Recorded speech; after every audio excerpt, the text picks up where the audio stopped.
Hey guys, welcome. I'm Catherine and this is Little Bits of Heaven Homestead.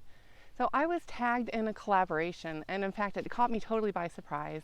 And so I am here and wanting to express my gratefulness right off the bat. So the collaboration is called The Good, the Bad, and the Ugly. And we're supposed to address issues and our responses to those issues in our gardens this year.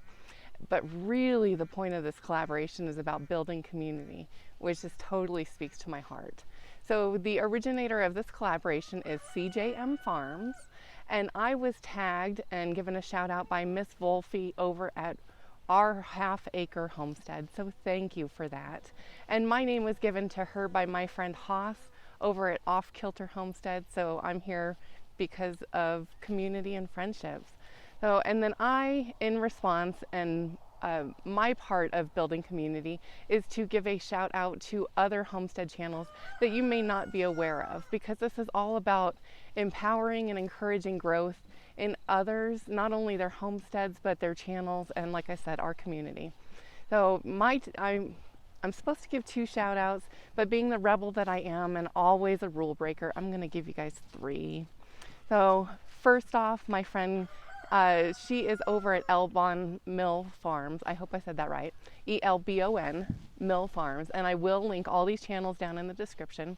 But if you guys have never checked her out, which you probably haven't because she's a brand new channel, she is just fantastic. So I've known her for years. I am lucky to call her friend. So, and then also other friends that I have, and I've built this fantastic community of YouTubers, specifically homesteading YouTubers that I didn't know prior, but I'm primarily over on Facebook. That's my platform of choice, and because it's all about that community, the social connection. So my 2 shout outs from my homestead Facebook community is Sharon Family Homestead. They are just fantastic. They are not only growing food, but growing family.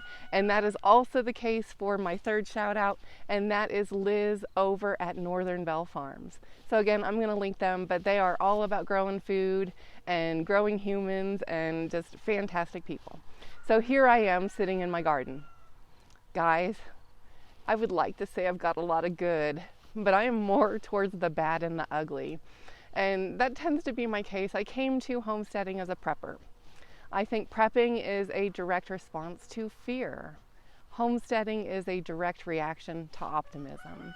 And so I went into homesteading as a reaction to fear. I had insecurity, I had concerns, I had a lack of skills. And so I was determined to change that. Gardening is after my own heart. I live in the high mountain desert with little to no precipitation, and up until about 3 weeks ago, I did not have a consistent or secure water supply. I've been on this land for 15 years. I've been homesteading this land for 7 years. This will be my 8th year. We started with meat rabbits here. I didn't even have a garden here on my property for the first probably 2 to 3 years of our homestead because we were so water insecure. I actually gardened in town at a business, a property that we owned where we ran our business, because it was fenced in and I had water. I can't tell you how exciting it is, and you can't see it here in my video, but I have a water tank just over my shoulder here, and for the first time in 15 years, I have a full tank in July. I can't even speak to what a good that is. And so that is going to enable me to grow. But up until 3 weeks ago, I had almost no water. And in fact, I was praying daily that we had enough water to make it through the day itself. And so my garden right now, I'm not prepared to do a garden tour to show you magic and beauty and abundance. That's not here on my land this year, but it is some years. And so I want to encourage you that even if this isn't your year, if for whatever reason you've encountered more bad and more ugly than you have good, keep going. Because I can guarantee you that a seed never sown will never germinate. You will never reap something that you don't sow. That is a fact. My eye keeps watering. I've got allergies. But you may not reap what you sow, even if you stick seeds in the ground. I hate to tell you that, guys. You come to YouTube and you see all these beautiful gardens and you think, oh my goodness, These people have such wonderful skills and I could never get there. And maybe you won't, but that's okay, because none of us have to be everything. We don't all have to be master gardeners, but you can grow something. So I'm going to show you the sad state of my garden right now. I don't think I can flip my video in the format that I am, so I'm just going to have to awkwardly move my camera around. But I'm going to show you some real wins that I've got going this year. And I'm going to show you a bunch of empty beds, because that's my reality right now. But perseverance is key, consistency is key. And as long as I keep going, I know that I will have food. So I'm really good at growing protein. I don't know if you guys can see this.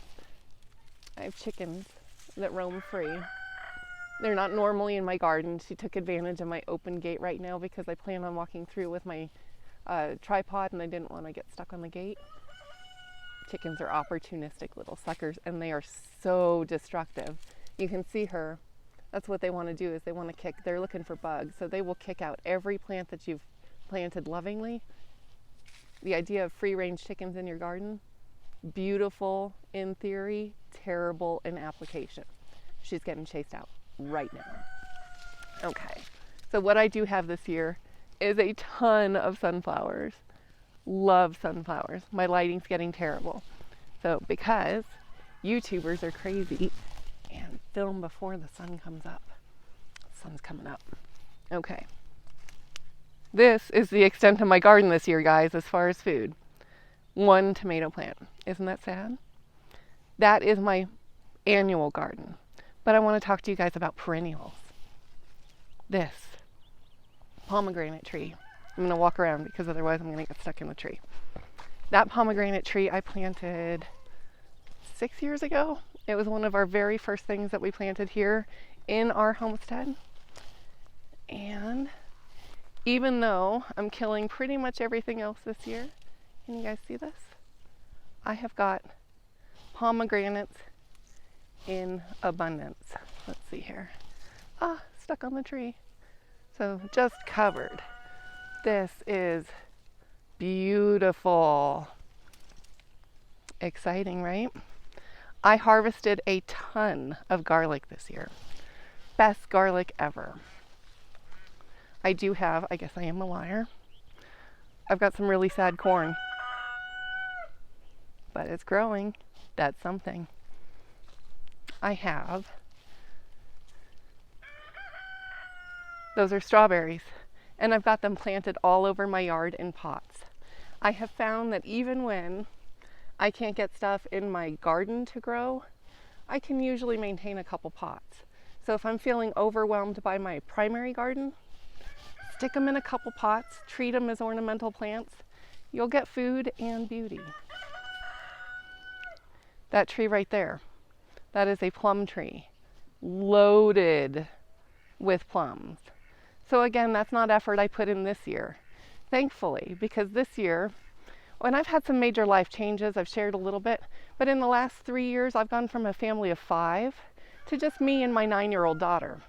Our needs have totally shifted.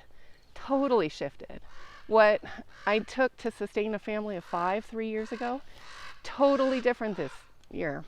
And so I'm a little less pushed to grow a full garden because knowing that it's just the 2 of us, I could easily get overwhelmed. So I'm giving myself grace and I'm giving myself patience and I'm finding peace in an empty garden this year. Sometimes you have to do that for yourself.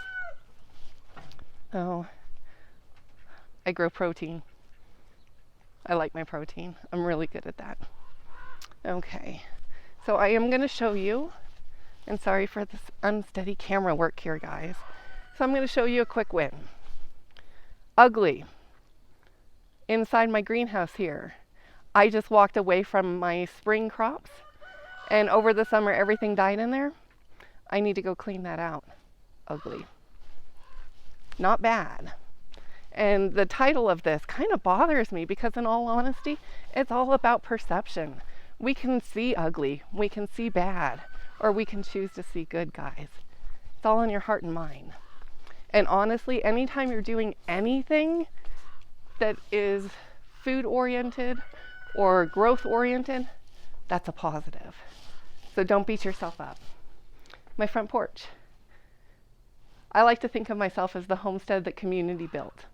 As a prepper, I went into this really pessimistic about my thoughts on people. I'm convinced that the world's going to end in some capacity, just because that's where preppers go. You're a worst case scenario. And I did this to be more self-sufficient and to be more self-resilient and to cocoon. And what I found out as a homesteader, you can't do that, guys. We're all about the village. And so I like to think of myself as the homestead that community built. And it's very literal. My community pours into me, and I am honored and thankful. Most of my plants, especially the annuals, have come from other members of my community that want to share. And when you have abundance, you will naturally share as well. So much good comes from that. So this is a gray zucchini from my friend Mary Ann. She is Mary's Heirloom Seeds. These are walking onions from my dad. So super excited about them. The onions I can propagate for years and years. It is also so I guess it could be considered an annual. Treat them like perennials. They'll keep producing for years and years. Okay, one more spot where I'm going to show you some good here on my front porch, because a garden does not have to be traditional. It can look like this. So I've got more zucchini. I've got, let's see, there is strawberries in that pot. I don't know what the heck is in that. Oh, that's garlic chives right there. Not doing very well. I've got cilantro and holy basil. Non-traditional gardens, guys. You could do this in the city. I'm in the country, but I'm city gardening. Okay, one more spot, because this is probably one of my favorite spots, and it doesn't look like a garden here either, guys. Okay. My home, I am high mountain desert. We don't have air conditioning. We do have something called an evaporative cooler. And so it cools literally by pulling air through a wet pad. Every 6 to 8 hours, my water dumps. I've taken advantage of that. This is mint. And holy cow, that mint is happy. Not only that, but I've got more pots up here, growing more food in unconventional ways. So, and I've got more meat rabbits, guys, because I'm all about the protein. Okay, so real quick, let's see if I can show you guys this. I've got more pots. This one here, kind of hiding, full of strawberries. I've got pretty things growing and more strawberries, and then echinacea. So you guys, and you can see in my background here, I'm desert. Look at me. If I can grow, if I can get good in the middle of the desert, you guys can grow too. So don't get hung up on your bad. Don't get hung up on your ugly. Don't get hung up on, can I do it? And my garden's not as pretty as others. Doesn't have to be. Just grow something. Just grow something, guys. Grow community, because I cannot tell you how valuable community is. Community will hold you over when your food supply runs short for whatever reason. So again, thank you for joining me. I hope you got something out of this collaboration. If you don't already if you don't already subscribe to my channel, please do so. And do check out the other channels in the links. Help grow their community, because guys, it takes a village. It takes us all.